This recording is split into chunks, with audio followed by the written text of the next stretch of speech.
Ito lang po ang kailangan natin sa ating potato mohos recipe. Let's start po.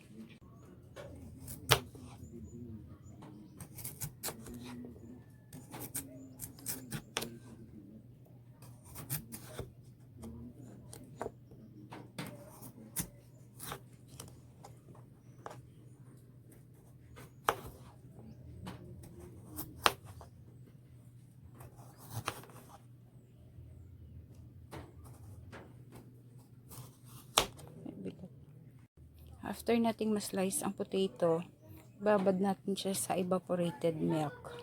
Dito. Mas masarap pag matagal natin maibabad. Ma-absorb nyo talaga yung lasa ng gatas. Papakita ko sa inyo later. Paano. Okay? After natin maibabad sa milk,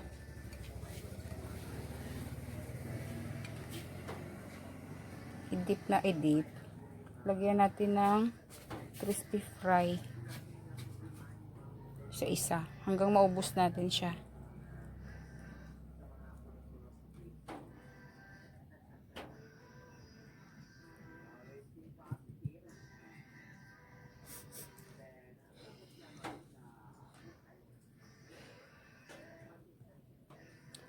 Ano itong gamit ko? Garlic na crispy fry ang gamit ko.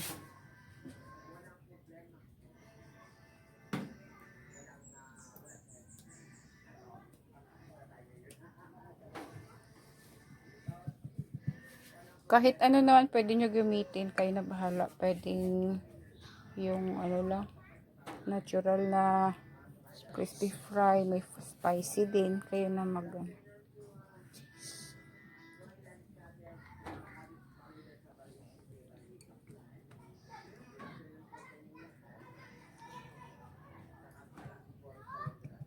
hanggang maubos natin ito lahat, saka natin i-fry. Painitin muna natin ang mantika sa kawali bago natin ilagay itong ating potato. Try by saglit. Yan, pwede na yan. Yan.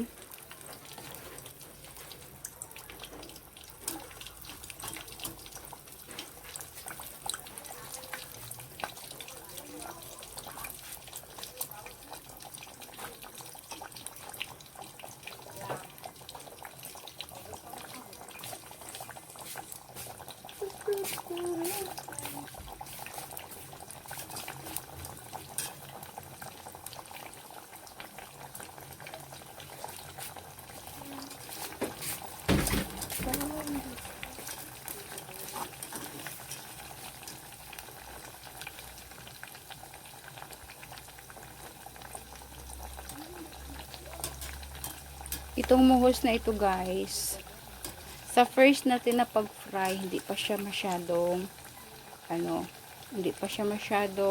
crispy.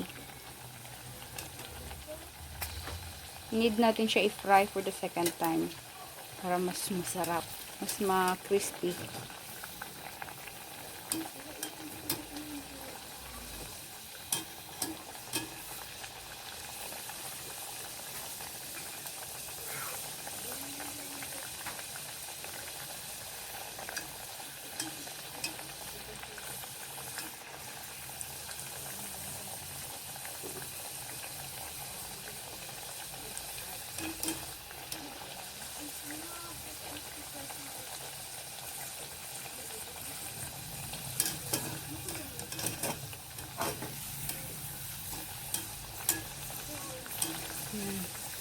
Lapit na.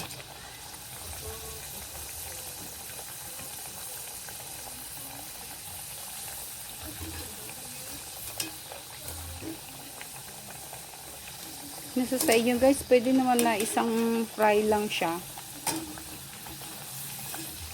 I-try nyo na one fry, i-try nyo nga. Yan. Okay na yun siya para tamang-tama yan pag second fry natin mamaya.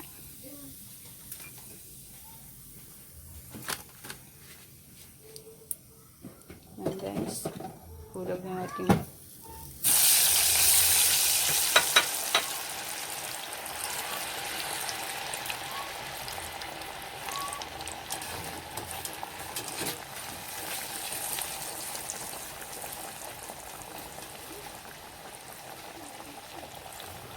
Mabango guys.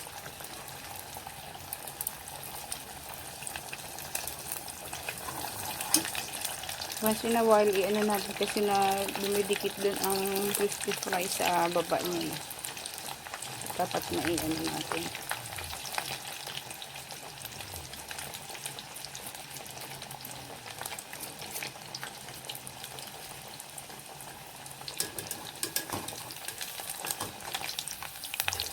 Sarap.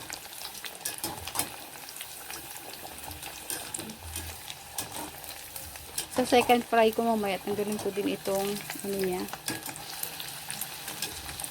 Tanggalin ko yung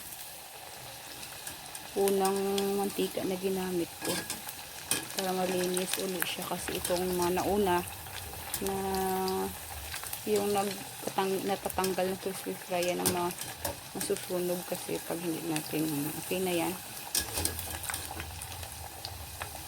Sige guys, yun na natin mamaya ha. Kainan na guys.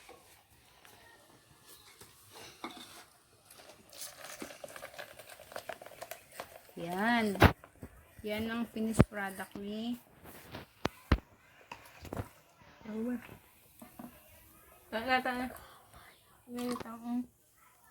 Sige, fight.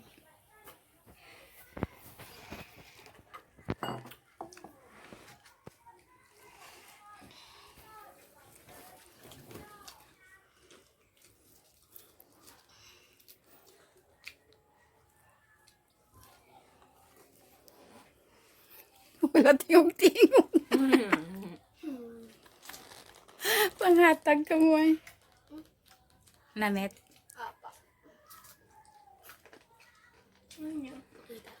Crispy.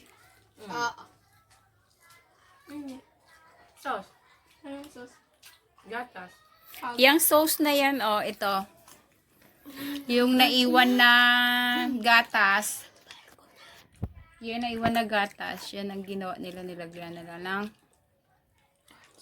cornstarch.